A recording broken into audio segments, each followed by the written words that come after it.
Shall we begin?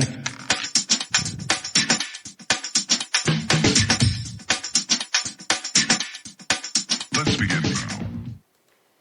Hello, tunga so magitita bunga no pamu ian nguyunga.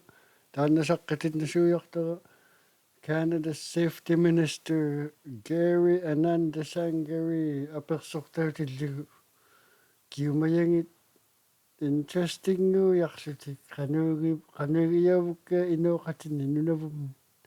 Takavanga sarabo. Minister of Public Safety, do you know which weapon of opportunity is specifically used against women in cases of intimate partner violence and homicide? Sorry, beg your pardon? What's the specific weapon that is normally used in cases of intimate partner violence and homicide? Do you know which weapon that would be? There are a range of weapons, including firearms. And what is the number one? I am Deputy Commissioner. You don't have that number on the top of your head, Minister? Well, I can help you. According to the stats I have, 65 to 70%, it says hands contribute to violence against women by pushing, beating, or choking. And sexual assaults are up 76%. So do you know what weapon was used in the murder of Bailey McCourt? What was that? Do you know what weapon was used in the murder of Bailey McCourt? No, I'm not aware. Okay. Well, it was a hammer. So in the death of Bailey McCourt, since it was a hammer that was used, did she die by the actions of the hammer or the person wielding the weapon? I would say that in many cases, or cases of intimate partner violence, it is an individual that is responsible. There are different weapons that are used in that context. And I would say that it is a combination of the individual who is using the weapon to cause harm on an individual. So then you agree a hammer is an inanimate tool and can only do harm through the person who intends to use it to do harm? Is that correct? Look, I'm not an expert, Ms. Cody. I would say that I'm here to talk to you generally about the work that we're doing.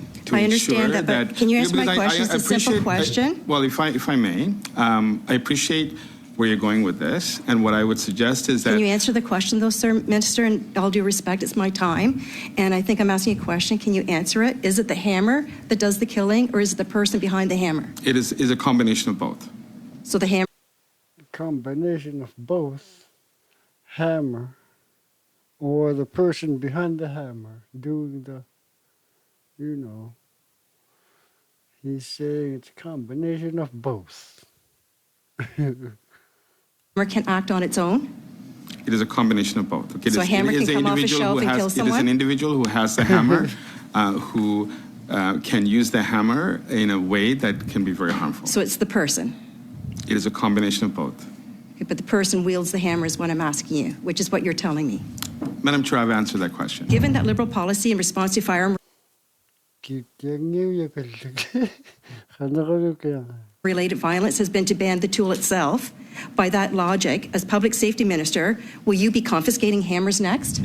I'm not here to talk about the compensation program, Ms. Cody. I'm here to talk to you But it has in to a do with broader public sense. safety, sir. Well, I believe that this issue has been litigated a number of times, and I believe that this conversation, Okay. I got no rifles or guns, but I got a couple of hammers, and I'm not giving it to them.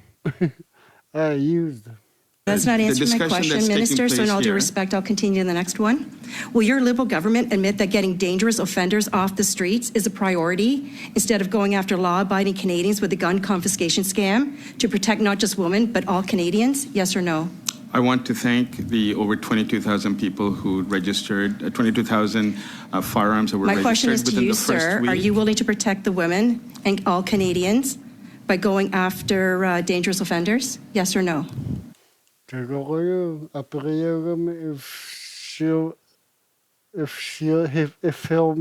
he'll be protecting women and children, he just said he like to think there's 22,000 people that return guns. It is part of the job that we have.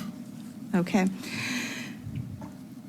So, Minister, a repeat offender who was convicted on child pornography was released early, rearrested for breaking his parole conditions, not once, but twice.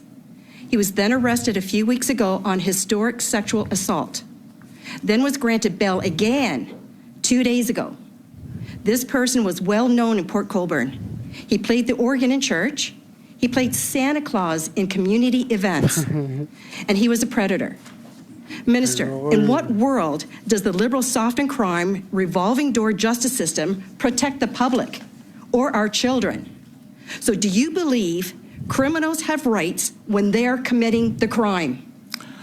I appreciate the concerns you express, and frankly, there are bills before the House where, if your party stop impeding, can correct some of those examples. I am, frankly, I would say that it is a bit disingenuous. Sorry, that's the Ms. end of your Cody? time.